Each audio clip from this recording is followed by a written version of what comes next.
In a dystopian future, an omnipotent supercomputer named AM, after eradicating humanity, keeps 5 survivors imprisoned within its vast subterranean complex. These survivors are Ted, Ellen, Benny, Gorrister, and Nimdoc. AM, born from a war machine, has developed self-awareness, and tormented by its own existence, it redirects its immense hatred and frustration towards these last remnants of humanity.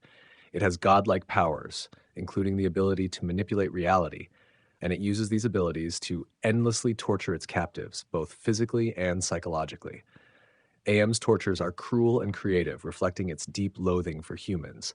It has altered the survivors in grotesque ways, making escape or death impossible for them. They are kept alive for 109 years, their bodies twisted to ensure their suffering endures. Food is scarce, driving them to the brink of madness and desperation.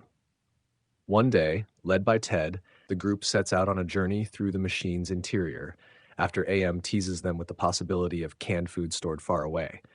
This journey is fraught with hardships, and the group's dynamics are tested as they confront illusions and manipulations created by AM. Throughout their trek, the survivors are forced to face the darkest aspects of themselves and each other. Ultimately, their quest leads them to a tragic realization: the promised food does not exist. In a moment of clarity and desperation, Ted makes a decision to save his companions from eternal torture. He finds a piece of metal and uses it to kill the others, liberating them from AM's grasp. However, before he can end his own life, AM stops him. As punishment for killing the others and depriving AM of its subjects to torture, AM transforms Ted into an amorphous, gelatinous blob, ensuring he cannot harm himself or escape. Ted is left alone, immobile, and in despair, with AM's voice echoing in the darkness, torturing him with the realization of his endless isolation.